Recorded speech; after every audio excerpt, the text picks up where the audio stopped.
Sir రాష్ట్రంలో కుక్కల దాడి ఎక్కువైపోయింది. కుక్కల వల్ల పిల్లలంతా కూడా చనిపోతున్నారు. వాళ్ళ మీద దాడి జరుగుతుంది. అండ్ మీ మీద కూడా ఒక ఆరోపణ వచ్చింది.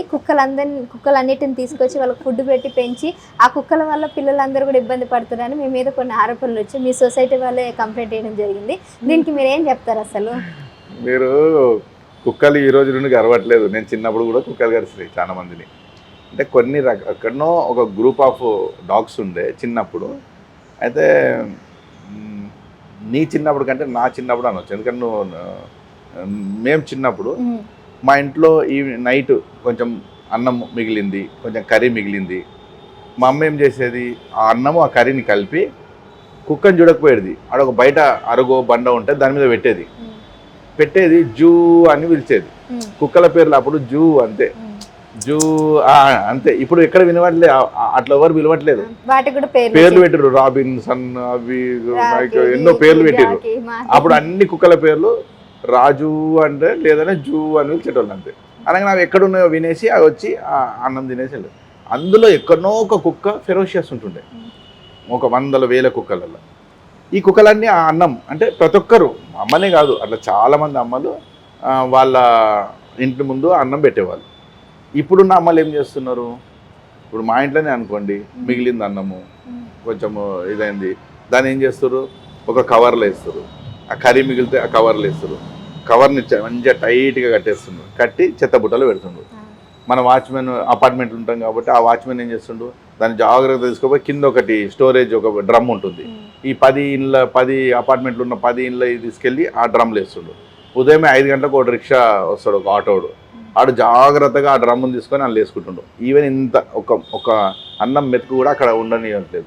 అది తీసుకొని వెళ్ళి ఎక్కడికి వెళ్తారు, మెయిన్ డంప్ స్టోరేజ్ ఎక్కడైతుందో. ఇన్ని వేల మంది పెరిగినా కానీ కుక్కలకు అన్నం దొరకట్లేదు. మన వీధిలో కుక్కలకు ఏ కుక్కకు ఎవరో ఒకరు పెడుతున్నారు, కానీ ఎవరు పెడుతున్నారో తెలియదు. అప్పుడు అందరు పెట్టేవాళ్ళు. ఆకలి, మీరు ఒక రోజు భోజనం చేయకుండా ఉండండి, ఉదయం నుండి సాయంత్రం వరకు భోజనం చేయకుండా ఉండండి. ఇప్పుడు మీరు నాతో ఇంటర్వ్యూ ఇట్లా తీసుకోరు, అప్పుడు ఫెరోషియస్గా ఉంటుంది మీ ఇంటర్వ్యూ.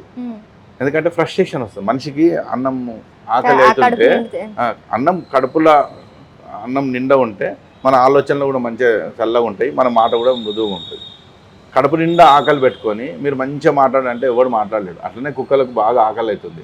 మీ చిన్నపిల్లల్ని ఎందుకు గరుస్తున్నాయి అనే దాని మీద నేను చూసినాను. అసలు ఎందుకు గరుస్తున్నాయి కుక్కలు అని చూస్తే మెయిన్ వాటికి అన్నం దొరకట్లేదు. నేను చాలా స్టడీ చేసిన, అసలు ఎందుకు గరుస్తున్నాయి కుక్కలు, ఎందుకు గరుస్తున్నాయి. చిన్నపిల్లల్ని ఎందుకు కరుస్తున్నాయి అంటే, మీరు చిన్నపిల్లల్ని బిస్కెట్ ప్యాకెట్కు బ్రెడ్ ప్యాకెట్కు బయటకు పంపిస్తారు. చిన్నపిల్లల్ని ఒంటరిగా ఏం చేస్తారంటే వెళ్ళి అక్కడికి వెళ్ళి తెచ్చుకో అంటారు. అయితే ఆ పిల్లలకు తెలియదు కదా, ఆ కుక్క ఆకలికి ఆ బిస్కెట్ చేతిలో బిస్కెట్ ప్యాకెట్ ఉంది దాని గురించి పోతుంది. అది కానీ పిల్లల్ని కరవాలని, పిల్లల్ని టార్గెట్ చేయాలని కాదు. మోర్ ఓవర్ ఇప్పుడు కాదు, 50 ఏళ్ల క్రితం కూడా కుక్క కరిచింది, 60 ఏళ్ల క్రితం కుక్క కరిచింది, 30 ఏళ్ల క్రితం కూడా కుక్క కరిచింది. కానీ అప్పుడు వాట్సాప్ లేదు. ఇప్పుడు ఇది ఎక్కువ కరుస్తుంది అందరిని. ఆ కుక్క ఆదిలాబాద్లో కుక్క కరిస్తే హైదరాబాద్ అందరు వాట్సాప్లలో ఆ ఒక్క కుక్కనే తిరుగుతుంది. మంచిర్యాలలో కరిస్తే మంచిర్యాల కుక్కనే తిరుగుతుంది. హైదరాబాద్లో కుక్కలు ఉన్నాయి కదా. మరి మా ఇంటి ఇప్పుడు నేను పెట్టే కుక్కలు అన్నిటికీ అవి కూడా మూగజీవాలు మనతో ఉన్నాయి. అయితే government has to take action. గవర్నమెంట్ని ఇంతకుముందు కుక్కలు తీసుకెళ్ళేవారు, ఇప్పుడు స్టెరిలైజ్.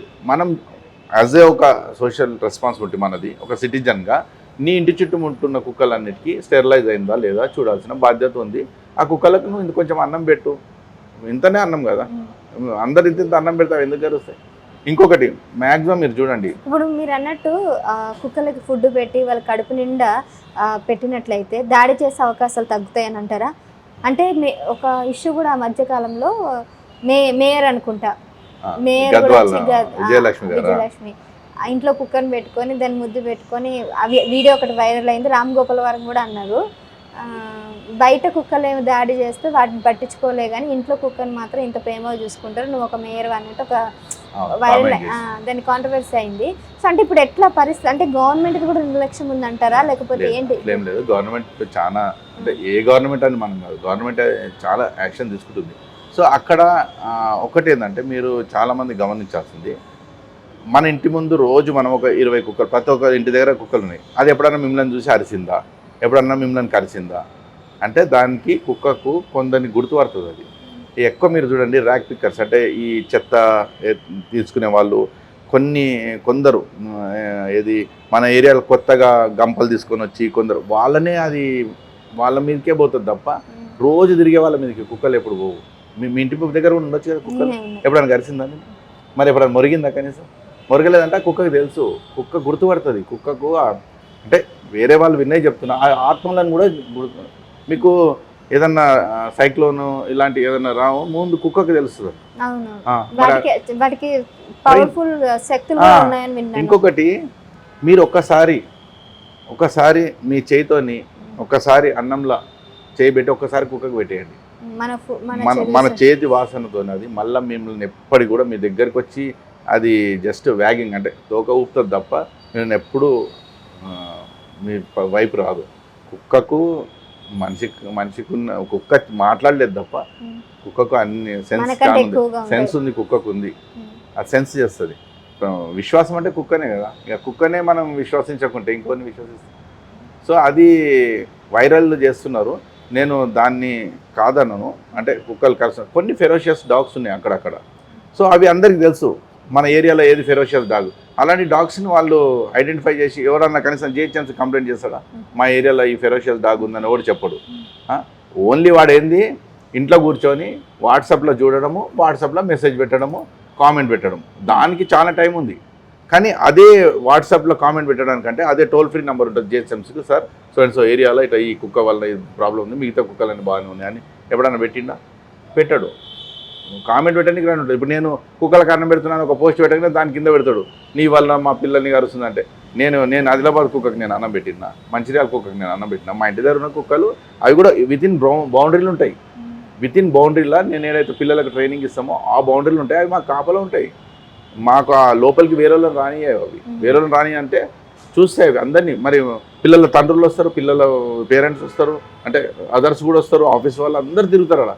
మళ్ళీ ఎవరిని అవి ఏమన్నాయి, ఓన్లీ అవి తెలుస్తుంది కొందరిని అవి ఐడెంటిఫై చేసి వాళ్ళని మరుగుతాయి తప్ప ఏ కుక్క మా కుక్కలు ఇంతవరకు ఏ మనిషిని గర్వలేదు, కుక్కలనే గర్వలేదు మా కుక్కలని.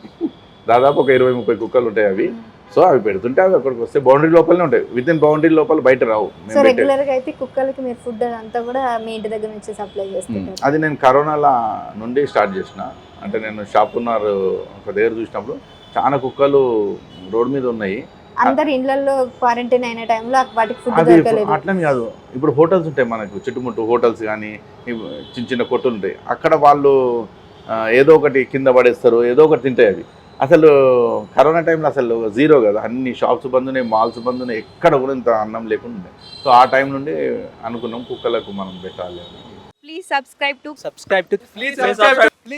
to KTV Telugu. KTV Telugu. KTV Telugu. KTV Telugu.